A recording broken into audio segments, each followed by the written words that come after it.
Hello, and welcome to MRA's 5-Minute HR Feed, the podcast where we share quick and practical information. In the time it takes you to go grab a cup of coffee, you'll gain insights into hot topics and pressing HR issues. I'm your host, Nicole Morehouse, and we're glad you're listening. Before we start, here's our usual disclaimer that the information being shared is not and should not be considered legal advice. Now let's dive into our topic. Economic uncertainty has a way of turning every HR decision into a budget decision. Even when organizations hold headcount flat, controlled costs can rise quickly through wage pressure, benefit changes, compliance challenges, and the hidden costs of low engagement and turnover. The result is a familiar tension for HR leaders.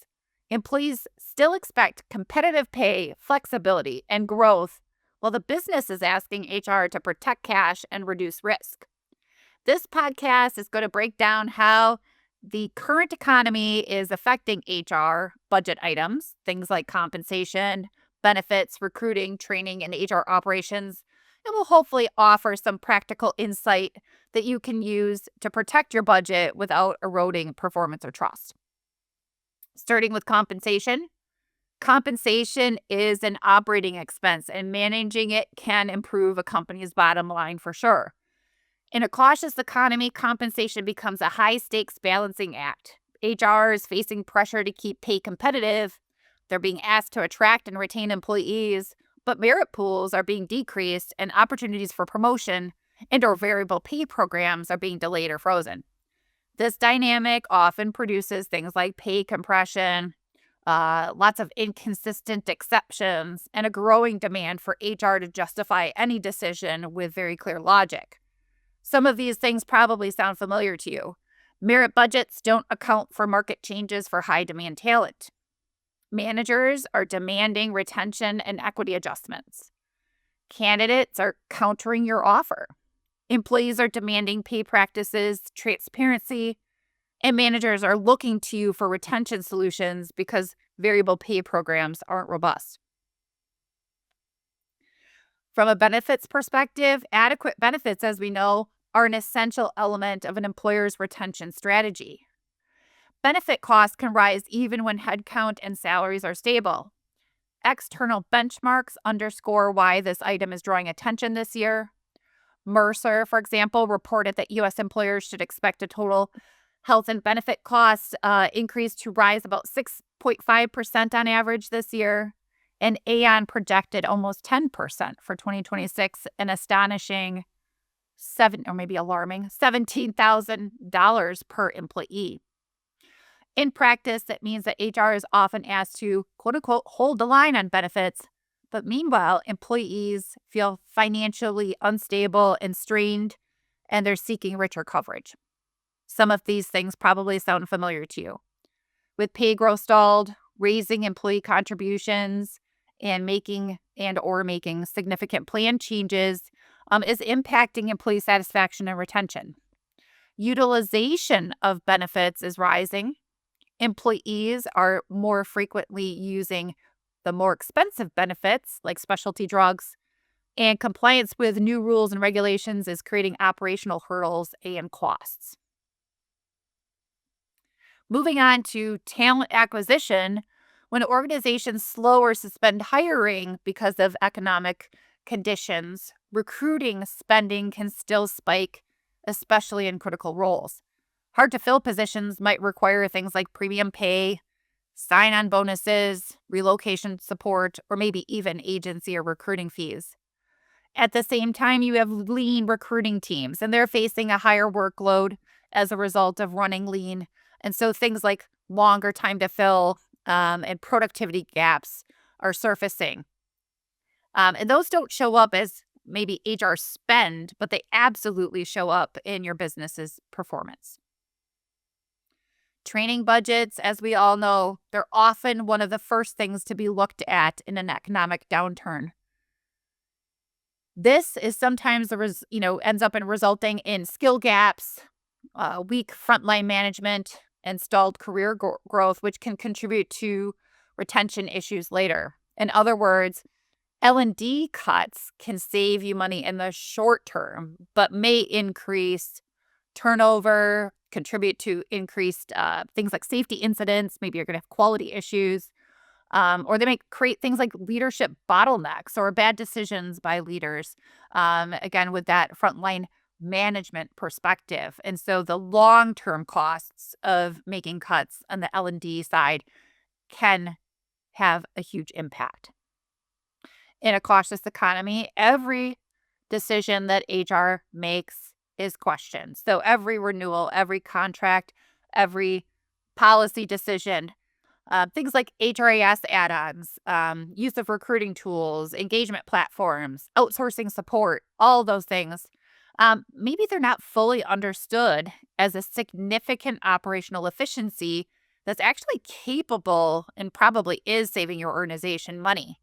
So as a result, HR teams are often asked to take on more and do the same with fewer staff and fewer resources. This combination can create hidden costs. Manual work expands, cycle time slow, and service quality suffers. And as this is happening, this is at a time when your employees and managers need more support, not less. So let's jump into some possible solutions, or at least some things to think about. Being strategic with your HR spend. When budgets tighten, don't treat every HR program as equally essential. Instead, maybe treat HR expenditures like your investment portfolio. Protect investments that reduce enterprise risk and avoid turnover. Any rework or pause, maybe do that on low-impact activities and reallocate dollars to the people and the initiatives that matter the most. Create a system to rank your expenditures by business impact and outcomes. For example, critical staffing, safety, quality, revenue, compliance exposure, and productivity. And measure things that matter. Operational efficiency changes can sometimes directly impact the sustainability of a company's products or services. And this is like HR operational efficiencies that we're talking about. They can have a direct impact on the sustainability of a company's products and services. Effective HR processes that focus on reducing administrative tasks and burdens to allow managers and employees to spend their time on those products and services. Do a lot of mid-year budget calibrations or recalibrations. In uncertain times, revisit your budgets, update your forecasting, and adjust planning to allow for high-impact expenditures through the entire budget cycle. Without this, important purchases or projects that you have planned later in the year might be delayed or completely ruled out simply because you have run out of budget funds at the end of the year. Get creative with compensation. If overall salary budgets are flat, HR can still improve outcomes by changing how dollars are allocated. Many organizations have planned a relatively modest plan for overall increases in 2026. For example, WTW, also known as Willis Towers Watson, reported that U.S. organizations were budgeting or were planning to budget about 3.5% for salary increases in 2026. And our own MRA survey data also projected around, ballpark around the mid 3% as well. HR should develop processes and reduce and put guardrails around exceptions, develop strategies to address wage compression, and address high-risk roles. Also, make sure to equip leaders to explain pay decisions consistently. Consider budgeting for a meaningful portion of the merit pool to be used for strong performers and critical roles rather than a traditional spreading of increases that are spread very thinly across everyone in the organization.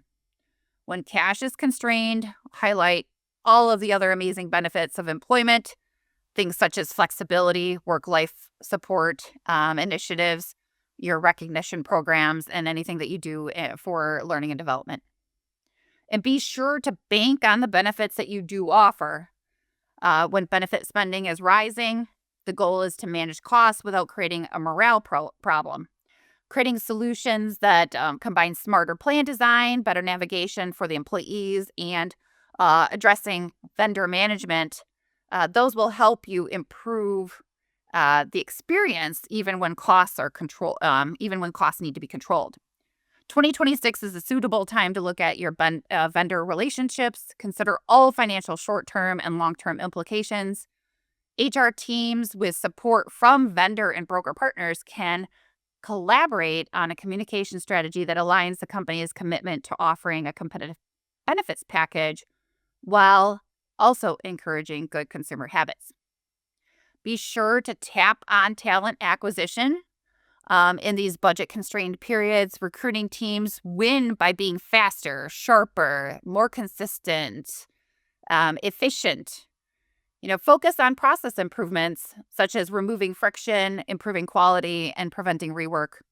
Evaluate job requirements, such as unnecessary educational requirements, which might be inadvertently shrinking the candidate pool while also driving up starting wages. Ensure your hiring practices are consistent and unbiased. And lastly, look from within for matches to address your needs while creating growth opportunities. And lean on development. Even when budgets are constrained, HR can keep training and development moving by leveraging practical, in-the-flow solutions. This is a creative way to support retention when pay decisions are tight. Development growth are meaningful parts of an employee value proposition. So don't rule out things like external partners who actually might have really affordable solutions that will allow your internal HR team to focus on these other priorities, high impact priorities, focusing on things like frontline leadership skills, for example. And keeping that momentum going could give you a strong return on investment. As we all know, that poor leadership comes at a cost, sometimes a significant cost. So to sum it all up, when HR teams are lean, capacity becomes a budget line, even if it doesn't appear that way on the general ledger. Creative cost control often comes from thorough and organized and strategic approach to managing expenses. Simplifying processes, focusing on high impact issues, and regularly calibrating things to keep your team's momentum going. That's on your to-do list for 2026. If your organization does need support with any of these initiatives, do contact us. As you hopefully know, MRA offers a variety of solutions tailored to an organization's unique needs, and we would love to hear from you to see how we can help. With that, I wish you all have a great day. Thank you for listening to MRA's 5-Minute HR Feed. Be sure to follow and connect with us for more podcasts and updates. If you're a member and have questions, you can always connect with MRA's 24/7 HR hotline by emailing info.now@mranet.org or by calling 866-474-6854.